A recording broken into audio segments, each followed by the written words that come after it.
Guztiarentzat hoberena dena, ez?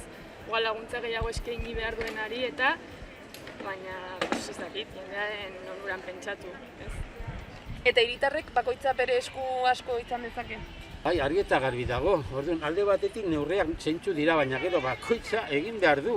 Ez du balio gero jaia izatea, jarraitu jaietan, baina gero ez bade jeitzen kopurua, da, zu ezarete errudunak, hori bai, bakoitzaren papera egin behar dugu.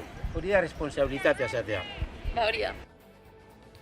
Ostera Nafarroak igandean irekiko du itxiera perimetrala eta etxeratze agindua mantenduko du beti ere Nafarroako Justizia Auzitegi Nagusiak babesten badu. Hala, alarma egoera bukatuta ostalaritzak terrazak ireki ahalko ditu gaueko 10 arte. Igande honetan amaitzekotzat emango litzateke alarma egoera estatu osoan eta Nafarroan atzo jasotako informazioaren arabera badirudi itxieraldi perimetrala irekiko dela. Izan ere, pasaden udazkenetik ona egonda itxita Nafarroa eta badirudi mugak irekiko direla berriz ere. Beste neurrien artean ere terrazak gaueko 10 arte irekita egongo direla badirudi ere. Naiz eta ostatuen barneko aldea itxieta egongo den. Gauza korrela Euskal Herriko datuei erreparatuta, azken egunean 738 positibo batzeman dira 14.000 eta 44 test eginda. Gobernuek emandako datuen arabera beraz, 5,5%koa da intzidentzia tasa. Eta Izurria Izpide Koldo Garzia biologoa izan dugu goizeko magazinean egungo egoeraren erradiografia egiteko. Pizkatzo bat itxaropenerako aukerak ematen dizkigu, ezta? Ikusten ari gara bai Araban, Nafarroan eta Gipuzkoan intzidentzia tasa berantzutu dela, eta hori berriun bat da. Bizkaian ez, Bizkaian oraindik gauzak geldirik daude, ez gora ez bera, gainera orain dela ordu erdi izan ditugu azkenengo datuak eta hori berresten da, ez? Beherakada 3 herrialdeetan Bizkaian izan ezik. Bizkaian agian bilu handian horrenbeste erredukitzea zona gorrian edo itzita edo iztear ez da oso ideia, ez da lezagarrez azken finean Euskal Herriko eren bat hemen bizila inguruntan, eta hor virusa zirkulazioan edukitzea ez da alzaigarria, baina egia da, beranzko joera horrek beti itxaropenerako ematen duela aukera, arazoa zein da perspektiba galtzea. Azken finean zenbaki hain altuetan ibili gara, orain berantz egitea esatea, ja berantzkoaz, ondogoaz, baina, noski, zenbaki oso altuetatik gatoz, batez ere Gipuzkoan, ez? Orduan horrek itxaropenako aukera ematen digu, bai, baina gainera inpaz sentsazio hori daukagu, nola, noren badakigu igual aldaketak egongo direla neurrietan eta barrez, pizkatu dat hori, trantzizio sentsazioan gaudela, iruditzen zait behintzat. Politika gintzan, Madrilgo hauteskundei heldu aurretik bertoko alderdiei erreparatuko diegu batez. Izan ere Euskal Herria Bilduk 10 urte bete ditu gaurkoan. Duela 10 urteko maiatzaren 5-tik 6-rako gauean, milaka herritar batu ziren Iruñan eta Bilboko areatzan, auzitegi konstituzionalak Bilduri udal eta foru hauteskundetara aurkezteko bidea emango zion erabakiaren zain. Hori guztia oroitzeko ekimenak antolatu dituzte gaur Iruñean eta Bilbon, jarraian goizeko agerraldiko adierazpenak. Orain dela 10 urte, eskuinak oso lasai gobernatzen zuen Nafarroan eta Iruñan, bazterkeriatik, arrokeriatik, eta 10 urte pasa eta gero hori oso ezberdina da, erregimena hankaz gora dagoela esan dezakegu, eta gutxi hoiek privilegioak galtzen ari dira besteon askatasuna handitzen den heinean. 10 urte pasa dira dagoeneko, 10 urte lehenengo aldiz Bildu kasu horretan hauteskundetara aurkeztu zenetik, 10 urte legeztatze hori iritsi zenetik, eta 10 urte hauetan gauza asko gertatu da, gauza asko aldatu da, eta gertakizun eta aldaketa hoietako askotan Euskal Herria Bildu funtsezko agentea izan da. Nafarroari begiratuta agerian geratu da, urte hauetan guztietan, EH Bildu indar politiko determinantea dela, eta izan dela, eta izango dela. Ez dago, zalantzan jarriko duenik, eskuinari gehiengo alternatiboak osatzeko Euskal Herria Bildu funtsezkoa ez denik. Madrila begira espero zena bete da PPko zerrendaburu, Isabel Díaz Ayusok lortu du garaipena eta Voxen aldeko botoa edo abstentzioa nahikoa izango du presidente karguan jarraitzeko Leire Erregadas. Inkestek ziotena bete da Madrilen, parte hartze historikoa eta aurreikusten zen emaitza. Isabel Díaz Ayusok nagusitasunez irabazi ditu duela 2 hilabete eskaz berak deitutako hauteskundeak. 2 urtetan alderdi popularraren emaitzarik txarrenak jasotzetik hautestontziak betetzera igaro da Ayuso. Porque Madrid es libertad.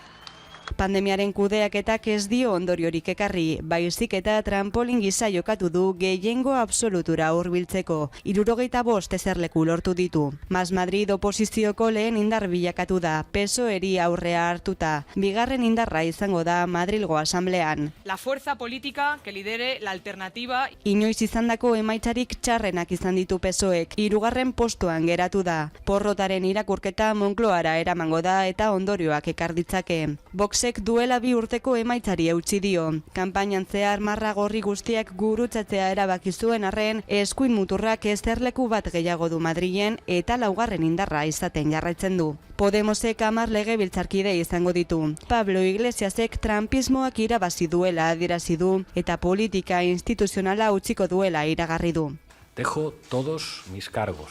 Ciudadanos talde parlamentariorik gabe geratu da, porrota estatu mailara edatu daiteke. Oihartzun handiko hauteskundeen emaitzek Espainia mailako politika instituzionala astindu dezakete. Madrilgo erkidegoko hauteskunden emaitzak jakin ondoren egindako agerraldian Pablo Iglesiasek iragarri zuen kargu guztiak utziko dituela behin eta berriro errepikatu duen izena Yolanda Díazena. Dejo todos mis cargos.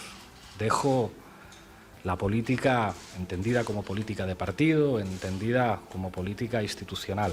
Madrilgo hauteskundeetan ezkerreko blokeak jasotako porrota ikusita egin duen iragarpena izan da. Unidas Podemosek 2019an baino 3 eserleku gehiago lortu baditu ere, emaitza apala izan dute eta ezkerrak ez du Madrilen gobernatzeko modurik. Espainiako gobernuko presidente orde izateari utzi zion hauteskundetara aurkezteko eta ez du bere helburua lortu. Boltaia handiko hauteskunde kanpainaren ostean eta erailketa mehatxuak jaso ostean, Iglesiasek uste du demokraziaren kontrako jarraitzaileek pagaburu bilakatu dutela. Y movilice lo peor de los que odian la democracia, uno tiene que tomar decisiones. Lidergo berriak aukeratu beharko ditu alderdiak eta Yolanda Díaz Espainiako gobernuko presidente ordea da izen nabarmenetako bat. Etorkizuneko estatu hauteskundetarako hautagaia izango da Díaz. Pablo Iglesiasek amaiera eman dio horrela 2011ko maiatzaren 15ean hasitako ibilbide politikoari. Espainiako estatuko lehen koalizio gobernuko presidente orde izatera heldu da. Besteak beste lehena izan da Euskal Herrian torturaren praktika sistematikoa aitortzen. Eta atzo Madrilen gertatutakoa izpide Oiane Zabaleta izan dugu ere goizeko magazinean.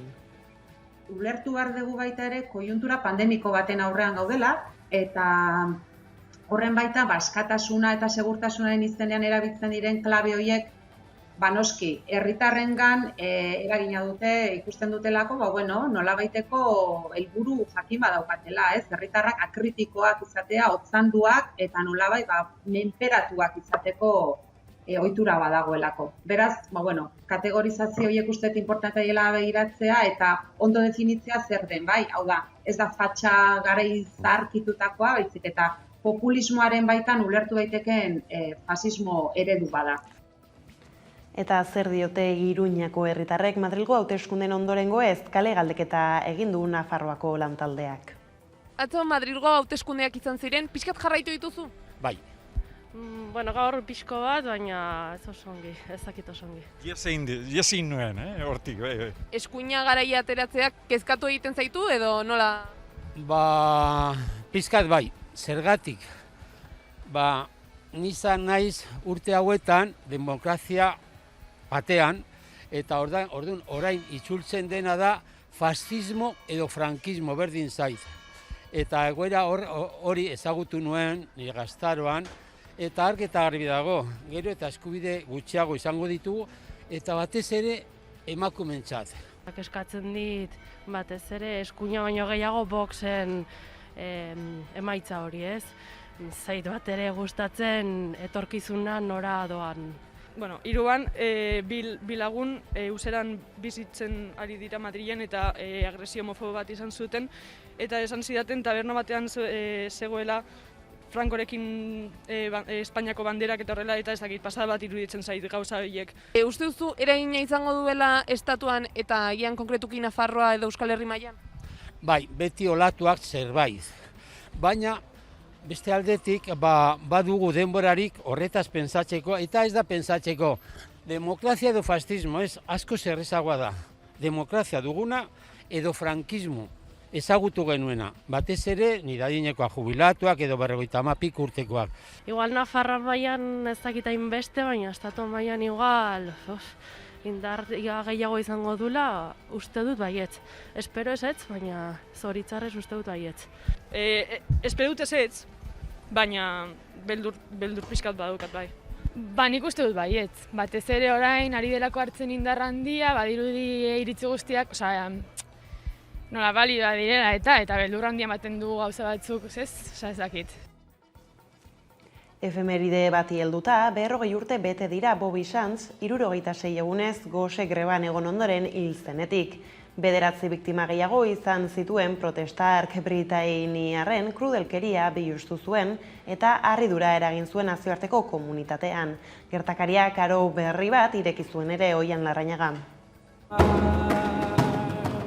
Gaurko egunez hiltzen duela 40 urte, Bobby Sands 76 egun iraun zuen gose grebaren ondoren. Errepublikar Irlandarraren heriotza mugarri izan zen Ipar Irlandako errepublikarren eta imperialismo britainiarraren arteko gatazkan. 1981ko martxoaren batean ekin zion gose grebari Sandsek. Aldez aurretik, 1976an preso politikoen uniformeak kenduarazi egin zieten Irako presoei. Hauek uko egin zioten preso arrunten uniformea janzteari eta euren burua mantekin estaltzen hasi ziren. 2 urte beranduago iritsi zen zikintasun greba deitu izan zaiona. Orduan Britainia handiko lehen ministroa zen Margaret Thatcherrek presoen eskakizunei jaramonik egin gabe jarraitzen zuen ordea, eta testuinguru horretan ekin zion hilarteko gose greba gisa definitu zuenari Bobby Sandsek 81ean 26 urte zituen. Grebaren 54. egunerako preso politiko irlandarrak ez zituen 44 kilo baino gehiago pixatzen. Sandsen azken egunetan ugari izan ziren presoen eta Londreseko gobernuaren artean bitartekaritza lana egiten saiatu zirenak Aita Santuaren gandik hasi eta Europar Batasuneko giza eskubideen batzorderaino. Margaret Thatcher lehen ministroak ez zuen ordea inorekin negoziatu nahi izan. Gose grebari martxoaren batean ekin zion eta maiatzaren 5ean hiltzen ospitalean. Ordurako itsu eta gor zegoen preso politiko irlandarran. Bere atzetik Irako beste 9 militante hilko ziren gose greban. Sandsen hileta Ipar Irlandako Errepublikarren borrokaren historiako unerik simbolikoenetakoa da. 70.000 lagunek egin zuten Milltowneko hilarrirako bidea hilkutxaren atzetik. Kulturan hilaren 14an zabalduko dute ilargi guztiak filma aretoetan.